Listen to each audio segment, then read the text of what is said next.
Hi everyone. Well, tonight I'm here with Chloe Sutton and I'm actually in the fitness studio, which is the Self-Care Sisterhood. Sorry, a bit out of frame there. So, so Chloe, now, I know that you didn't just plonk yourself here and this is where you are right now and this is the business that you're in. Yep. Because it's been a really hard journey for you as a young woman, correct? Yes. So very long. Long and hard? Like a decade. It's not that bad. I Not mean, too when you're bad. my age, I mean, it's I nothing. feel like I should get a medal, but... Yeah, well, don't we all? So let's just go flip side now. So how old are you now? I'm almost 27. 27. Yep. Gosh, such a pup. Yep. And you've got so much to give and you're just doing so well. Thank you. So maybe let's just go flip side and we'll go way, way, way back and then we'll come back to what you're doing right now and what you're doing for young women and helping them and their Yeah, journeys. Sure. Yeah, So let's look at, we'll just go straight to it, hey? Let's look at eating disorders. Yep. And what happened with you. Like, tell us your story about what happened with you and how old were you and how did it all start? So with mine was never like formally diagnosed, but I think mine got worse with my bipolar disorder.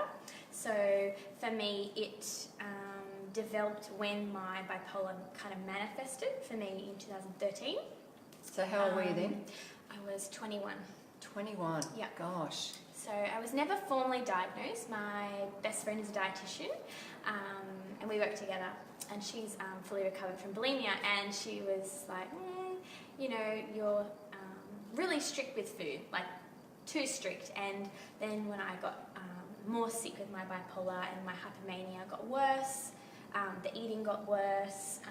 So is the hypomania a part of the bipolar? Yeah. So is that like when you become very hyper and manic? Is that what that's about? Or what? I feel how like do you describe that? It's really different for everyone. For Yeah. me, mine, I'm a very quirky person, I'm very loud, so a lot of people didn't pick up on it, but mine got to the point where I had a period of about 4 months where I slept 2 to 3 hours a night, and I felt physically fine, but emotionally I felt like I couldn't, I was so exhausted, I just couldn't sleep. I was just like a wreck emotionally, but my body was like, cool, let's run a marathon, let's go. It was like I was on 20 Red Bulls all the time, and I couldn't calm down, and I was really hyper anxious. I'd have panic attacks. I would interpret things in a really hyper spiritual way that weren't happening at all. Like kind of reading way too much into things, coincidences and things. And I'll butt in here because Yep. for our overseas friends, the Yep. Red Bull is an energy drink. Oh, it's an energy drink. Yeah, so Yes. that's really You're like really hyper. yeah. But for me, it was more like hyper alert, hyper energy, and then my mind was just like a hamster wheel. It was just like spinning, and I was hyper creative because I'm quite a creative person normally, but it was creative thoughts, creative ideas, not sleeping, manifesting business ideas. Have And you got children or anything? Or No, have children? no. So were you married then? No, I was single at the time and I was living with my best friend, and she basically said to me, I had no concept of time either. It was like 2 or 3 a.m. and I was vacuuming because I needed the house to be cleaner. And I had no awareness that it was 3 a.m. I actually thought it was 7 o'clock at night because my concept of time, because I was just so within my own mind, it So- was like, yeah. What were you doing as far as like having an eating disorder? Like what were you? It was just like extreme restriction on what I couldn't eat, and if I ate something, I'd punish myself with exercise. So Wow. it would be like, you ate the wrong thing, you now have to go and do 3 classes in a day to make up for that. Yeah, so it was never like bulimia or anorexic where you binge or you restrict. For me, it was punishment. It was a complete lack of empathy for myself. How did you identify that? Like what? How did that come about? How did you think that there was something wrong with that? I think it just got to the point where I just couldn't do it anymore. My body just stopped and I just collapsed kind of thing. Like I was just so tired. And then the crash came, which is for bipolar, the scariest part, because what comes up has to come back down, and then that's when I had a suicide attempt, and then that's when I got real support. So yeah. As far as a suicide attempt, so how old were you then? 21. So you're 21. Gosh, a whole lot of stuff happening at the age of 21. Oh, sorry, that wasn't my first one. Sorry, that was my second. Yeah. So yeah. So what is it like? Is it something where, you know, like some voice inside you tells you that you shouldn't be here, or is it some voice inside you tells you that, you know, you've got to do something to yourself to harm yourself? It's intrusive thoughts. So you'll just be talking to someone, and out of nowhere, a voice, your own voice, it'll sound like you, will just say, do this, do that. And so for me, the thing that was really scary was I lived across the road from the uni, and it's a very busy road, and every time I would walk across the road, I would get that voice saying, you know, hurt myself or end it. And so I actually got to a point where I actually had to have people, my pastor at the time knew I was struggling with stuff, and so I would always make her walk me to class at uni. I was still at uni at this stage as well, don't know how. What did you study at uni? I was studying primary teaching in early childhood. So, and then alongside that I was struggling with really bad chronic migraines. So I didn't notice that the energy I was experiencing with the hypomania wasn't normal because I was so sick in bed a lot of the time lying down. So when I did get energy, I would like try to do as much as I could. And so, yeah, it's a lot. It's a lot. So with your migraines, were they like where you would have paralysis and things like that? Or? I'd go blind in one eye, like completely black. Yeah, and it would happen. I would have maybe 15 seconds notice, and then sometimes a minute, 2 minutes, and I'd get like black dots in my eyes. And when it started coming on, it was summer, so I thought it was just flies or something. And then I would just go black in my eye, and I couldn't see. And my nausea was so severe, they kind of had to put me on a really steady dose of these wafers they give to pregnant women and people with cancer, because I couldn't keep any food down.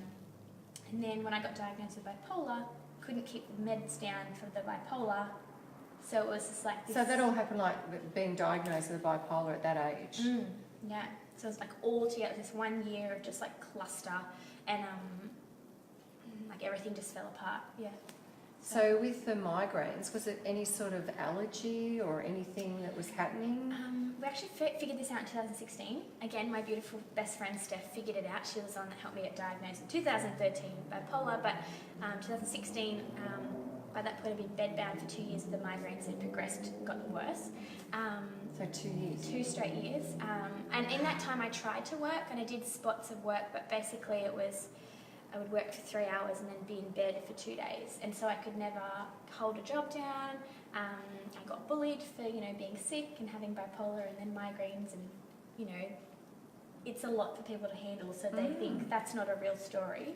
But for me, we figured out my migraines are a combination of, I've got hormones. So for me, it's like once a month I get a really severe cluster of migraines, but also I was in a car accident when I was little, so have whiplash damage. And so, yeah, that kind of combusts like all together. And then on top of that, my dietitian friend, amazing, again, figured out I have 2 really severe food intolerances. So all together, those symptoms together. The culmination of everything was we could never figure out what it was. So if we fixed the neck, the food intolerance would do it. And if the food intolerance wasn't doing it, it was that time of month, and I'd have a solid week of migraines with like severe PMS. So what were the food allergies? They're really weird, so no one knows what they are. So it's called salicylate, so it's in lots of fruits and vegetables. Oh, so fruit. Yeah, basically. And here you are thinking that fruit's really good for you. And I'm eating more of it, trying to be healthy, because I'm getting obsessive about the food. So yeah, the migraines and looking after yourself. And and so it's also, another one is amine. So it's a protein that ages naturally in like processed food, natural food. So it's in broccoli, it's in tomato, it's in spinach, it's in meats, it's in all the good things, you know, like chocolate and cheeses and beer and wine. So basically anywhere I went, basically you can't eat out amine free. It's not possible at all. Not that I've experienced anyway. So you never go out for dinner? So I still go out for dinner. Yeah. My tolerance is a lot better. My friends... What do you have, water?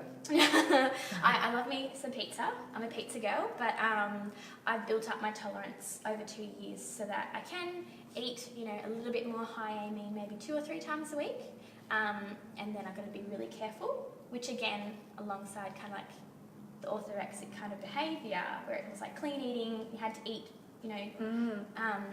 I then had to get more support because the food intolerance would bring on those symptoms. But if I didn't live that way, then I couldn't function. So it's like this massive cluster of like rubbish. Yeah, for 2 years. So for 2 years, yeah. You couldn't, it'd be really hard for you to have, normal friendships and... I lost a lot of friends.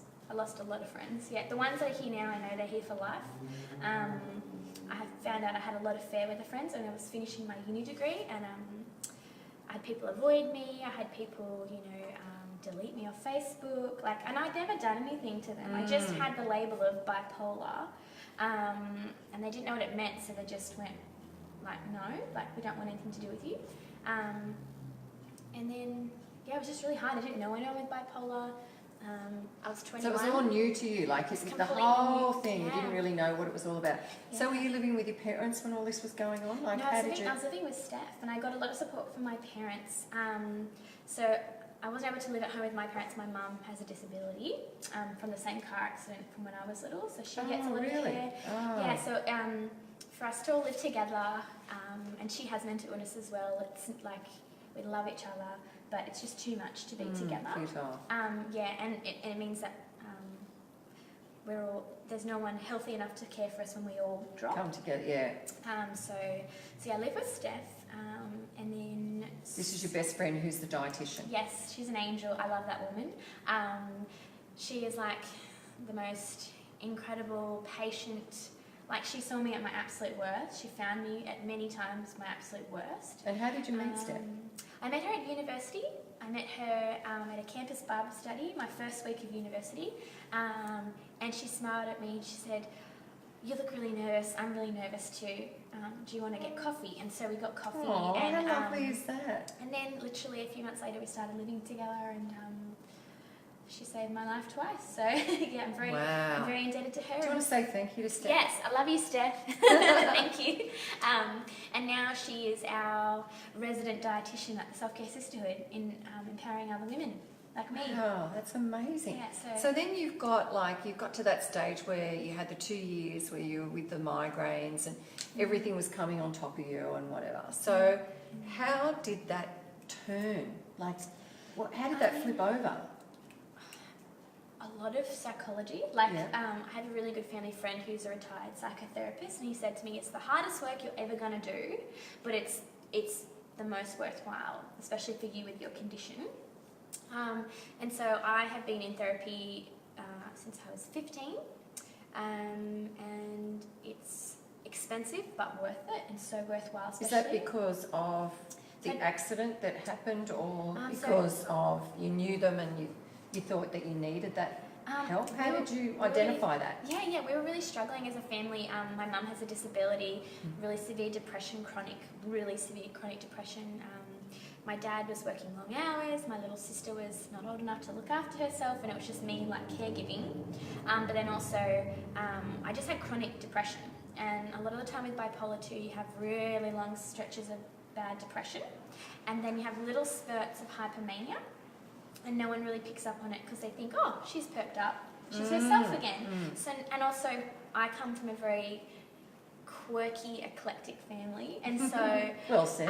We randomly sing ditties. My girls know I love to sing in class. I just do weird stuff, and so no one picked up on it. And I remember being a teenager thinking, I'm channeling this energy, and it's coming out in my conversations, and I'm got rapid speech, and I'm talking my tongue is made of metal and I can't move it.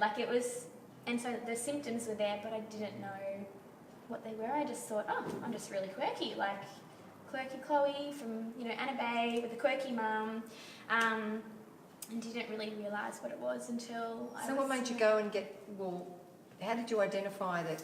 Because you're saying that you just thought you were quirky and great and fabulous. It got to the point where I was pretty much bedbound with depression, and our family friend John, who's a psychotherapist, said, "Enough, you need to get her help." And at the time my mum and dad were really struggling. They said, "Cool, can you support her?" So he gave me pro bono therapy for about 2 years. Wow, what a wonderful man. Oh, he's like my adopted granddad. That's so beautiful. Like, he saved my life then, so I was really quite suicidal, really deep depression, self-harm, all that kind of stuff. But I was like a smiling depressive. Like, no one actually knew. I was really good at faking it to hold kind of the family together, because my mum was bedbound with whiplash damage and lots of other injuries, and my dad was working, and then my sister was like, 12. Yeah. So I had to look. Yeah, so it was a lot of pressure to care for the family.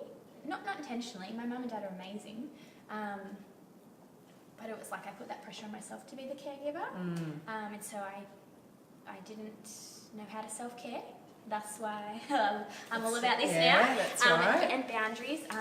And so I got that help, and then the depression was quite mild when I went back to uni, and then it just progressively got worse until I was in my fourth year of uni.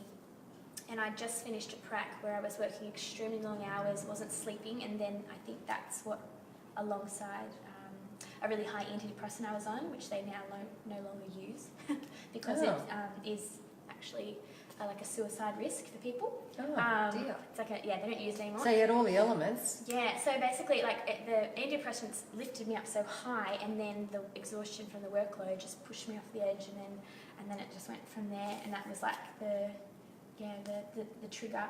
And the doctor said I was really lucky. They're like, you're young, you're lucky, you'll get your life back. And this is the reason I started the self-care sisterhood. Steph was with me that day, and when we came out, I got diagnosed. I'd been a few times. They need to take you in a few times to watch your behaviour and talk to other family and friends. And they said, yeah, you've got bipolar, probably bipolar 2. We're not really sure. You haven't had psychosis, so we don't know. And they didn't have any sheets or anything to give me, so they gave me a post-it note. Like literally a literal post-it note that said like International Bipolar Foundation. And praise God it was that website, because International Bipolar. So there was nothing even in Australia. Wow. So I had nothing. So I literally like Googled the crap out of this place. And also, when you're still in that obsessive place, hypomania, I printed out a lot of website pages and Did you read them all? Yeah, and I did. And as a teacher, I just wanted to learn. I was like, I've got to conquer this beast with learning. The more I know about it, the more I can tackle it. Read everything I could get my hands on. And then that's when the migraines took off, and I kind of struggled and couldn't go back to uni. And so then that's when the self-care sisterhood kind of started. So it was an Instagram page that I just did as like a little diary, because I'm a very visual person. I'm a teacher. I love learning, and so that was my way to connect with others who had mental illness, because there's no one I knew at 21 that was going to say, hey, I have bipolar 2. Yeah. Maybe I might have psychotic features. Do you want to be friends? I'm on antipsychotics. Like, you can't really share that at, like, the uni bar or something. But on Instagram you can. But on Instagram, because I was kind of, I was anonymous for a while. And then I was like, no, stuff these people. No one treats someone with cancer like it's their fault. No one treats someone with epilepsy. That's right. I didn't cause this. It happened to me. And turns out I've actually got 9 family members with bipolar. Wow. But no one talked about it, so I didn't know. Yeah. But once you spoke about it, then they started to talk about it? A lot of them had since passed away, so I'd never met them. But when going through my family history on both sides, it was very clear that if they weren't already diagnosed, they did have it, because all the symptoms were there, and they lived at a time when they didn't get diagnosed. So basically it was about 9 family members. So how did you meet your husband in amongst all this? How did that all happen? I was really lucky. I think that was a God thing. So we met at our church carols at Hunter Bible Church, and I was getting a little bit better, and he was the event photographer. I was a little usher girl, and he came up and took my photo, and then we of course he did. We made a joke about something about kids, and there was this kid like throwing an ice cream at someone or something, and we were laughing, and then I was like, hey, do you want to sit on my mat? And we sat down and watched the carols, and we ate fairy floss, and then he has a really weird Polish last name, and he was like, oh, add me on Facebook, and I was like, I don't know your last name, you add me. And then he's like, do you want to watch Doctor Who together for like our That's first so day? romantic. So romantic. Let me watch like a war movie. He just wanted to test. That's all. Yeah, but I just knew when I met him, he didn't play any games and he'd had a lot of trauma and stuff go on too. And the first day he just sat me down at Merriweather Beach and was like, right, there's my baggage, what's your baggage? Basically, like, come on. Yeah, that's great, isn't it? And I was like, yes, he's got baggage, but he's open about it. He's not, you know, an idiot that plays games. Because I said to him, look, I'm not here to play games. I'm all or nothing. Like, and then I let him know I had mental illness. I didn't say bipolar because I was too scared. And then about a week or two later, I said to him, yeah, I need to tell you something. This may be a deal breaker. Was for other people in the past. I'm bipolar. And he goes, so? And that was it. That was the full conversation. And then, he's like, let's go get coffee. Because that's my love language, is coffee. Yeah. So we got coffee, and I was like, yes, I got me a good one. You got to keep up. Yeah, and I got really lucky. Like, he's the most amazing guy. And we were talking earlier, but turns out that he just recently got diagnosed with bipolar 2 as well. Oh, wow. So we kind of just like, we clicked because we were on that Well, you level. understand. Yeah, and so he now understands too. he got my weird symptoms and, you know, depressive episodes, and he was like, oh, like, I sometimes have like bad days too. And I knew he had depression.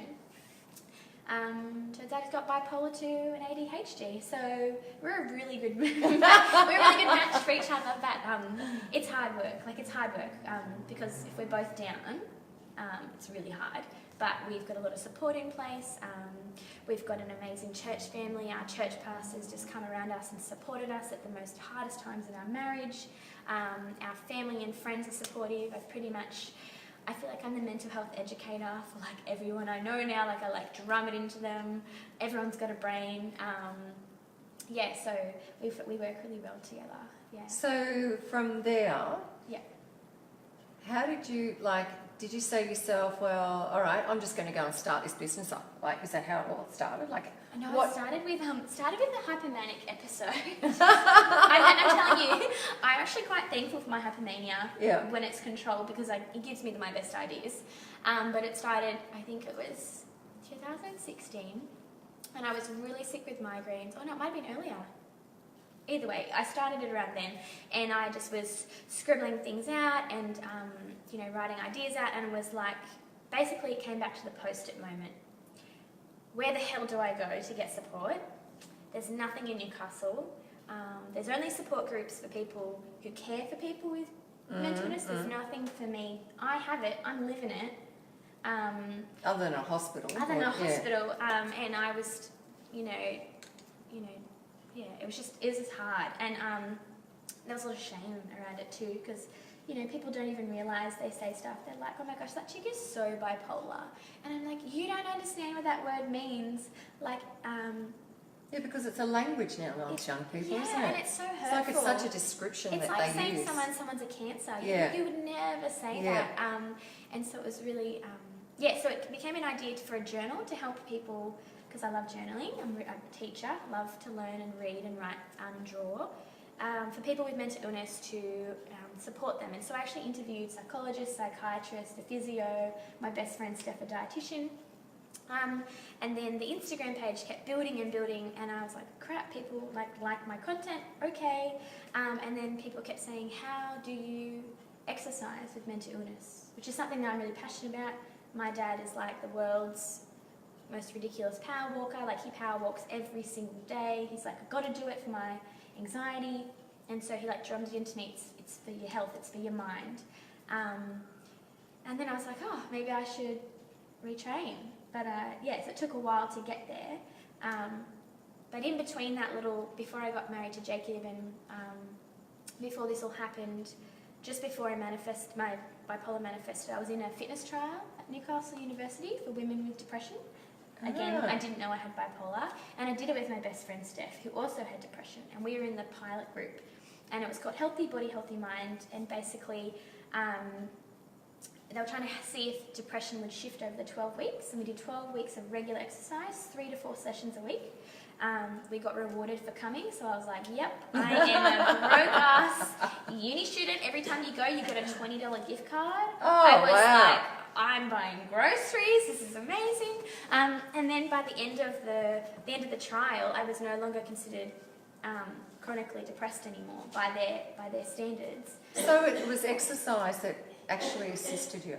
Yeah, exercise. Like it really made a difference to you. It made a massive difference. It actually. And that was a controlled research environment. And now researchers are saying that it's actually probably the most potent way people with mental illness can get help, but it's the most hardest to access, especially if you have very odd symptoms, like me with pressured speech, and I'm like, "Hey Kelly, how are you going?" Like I sound drunk. Yeah. When I was really bad. And then in conjunction with that fitness trial, on the very high dose of antidepressants, and then I went straight into my uni prac where I was teaching long hours. It was a combination of those things. So the doctor said, "Oh, you were working out a lot. All your serotonin in your body was building alongside this very high dose of antidepressants, and then a very huge stressor. You were a ticking time bomb. It was going to happen. You're lucky it happened now." So now you're out to help women that have gone through a similar experience as you, and through exercise and clean mind, body and soul. Yeah. I think I'm all about self-compassion and empathy for yourself, because when you get diagnosed, you feel wrong. Society makes you feel wrong. And also exercise is so hard to access. One, where do you go where people aren't going to yell or be aggressive or swear in your face? Two, if you have an eating disorder, where can you go where people are not going to ask you to remove 5 food groups? That's so damaging. Where are you going to be treated with compassion and empathy while you exercise? And so that's what I do here.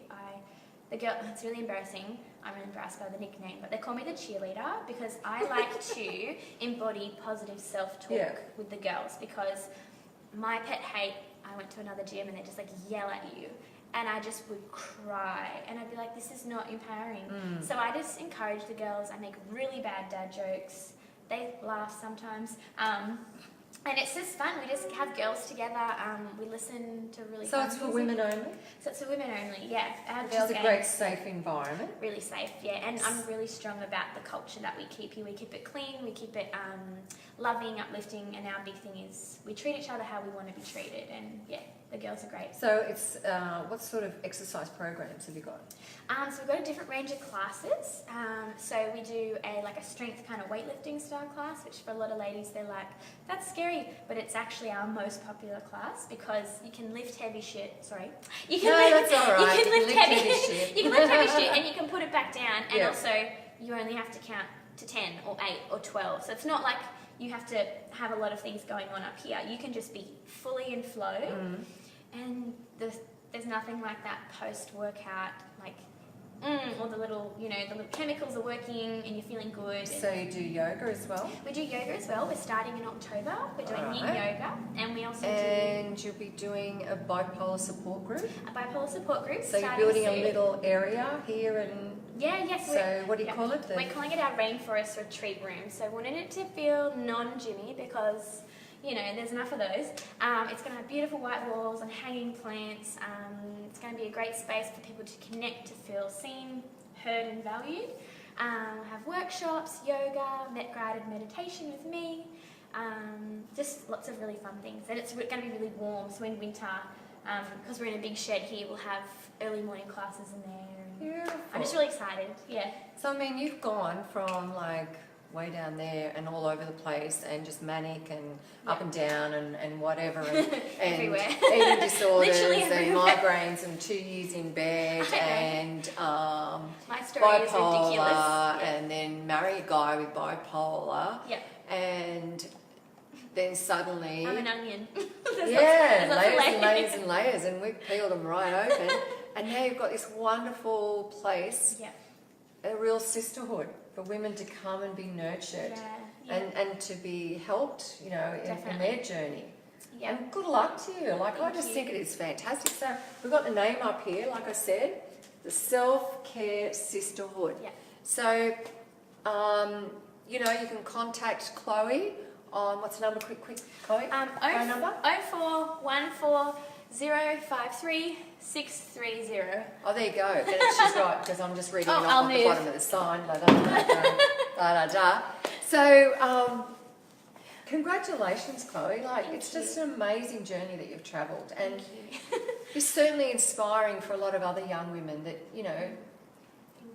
what is a message? So if we've got someone sitting at home right now and they're watching this show and, maybe they're in the midst of that eating disorder, or maybe they're in the midst of thinking there's something really wrong with them and they haven't been diagnosed with bipolar, but they know that there's something wrong. Yeah.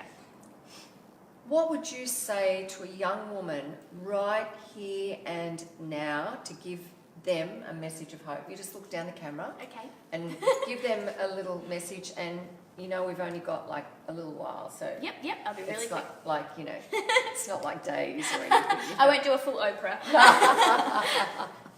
Cool. Hi guys. I would like to say that your brain is just an important organ as much as the rest of your body. She needs TLC, she needs support and guidance, and it's not shameful to seek help and support. It's actually, like I said, the hardest work you'll do, but the best work you'll do. So if you need support, please go and see a psychologist, a counsellor. It's so worth it, because at the end of the day, you need support and you need to know that you are worthy. No matter whether you have a mental illness or not, you are a human being and you are loved. You are loved by so many people, by your family, by friends, by God, like everyone. You are so abundantly loved. And one other thing, mental illness is a liar. She's such a cow. She tells you massive fibs and they're not true. So don't believe them and go and get support. That's fantastic. My little rant. There was no middle tongue getting all mixed up then. I didn't go Oprah. So each and every week, because of my wonderful viewers that help support this show, and we're 1 year tomorrow. 1 year, 1 year old. Thank you everyone. So next week is going to be a really special show because the guest on the show is actually me. Ooh. So I'm going to have a big chat to you all and tell you about my journey, and it's all about celebrating 1 year down the track for me. So I've got a fantastic location right on the water for me to do this show, and hopefully you'll watch the whole show and you won't switch it off. That's one thing. But for all the beautiful people that each and every week come on board and watch my show and support me in what I'm doing, because I'm living my dream, just as I would love for each and every one of you out there to live your dream. It's so easy to do when you set your mind to it and stay focused and listen to your heart and know that what you're doing is making you feel so fantastic that it just propels you to some other level. And you've just got to believe in yourself, and no matter what, get out there and do something that makes you feel fantastic every day. Don't listen to what other people are saying you should be doing, you should be doing, you should be doing. If that be the case, I'd be a psychiatrist now. Well, that would be dangerous. But I'd give it a good crack. I think you'd be pretty good though. You'd be pretty good. So, it's all about loving yourself internally, loving yourself on the outside, loving what you see in the mirror. Even me, when I get up in the morning and I've got that red hair going out this way, that way and that way, I still look in the mirror and go, you know what? That's a really good hairstyle. And yeah, I do love myself and I am who I am. I believe in me and I want to be focused. And it's all about you staying focused and staying on track and doing what you love and adore and what gives you happiness every day. Because it's that little happiness thing that keeps you going. Don't give up. No matter what in life, do not give up. Find it in your heart. My story is enough to make you all want to go, put your head under the blankets kind of thing and not even want to listen and la, la, la. Because I've lived it, and I'm sure a lot of my guests have lived it too, and that's why I interview them each and every week. So thank you to Michael Cross, because you're there each and every week, Michael. Thank you so much. And Diane Branch, thank you so much as well. Layla Jones, Debbie O'Donoghue, you beautiful woman, always tuning in and having a listen to our stories. Lainey Jarrett, Georgina Harry, thank you, Georgina. Georgina's been on the show as well. So we've got Margaret Moffat, we've got Hamil Modi. Oh, the Modi family.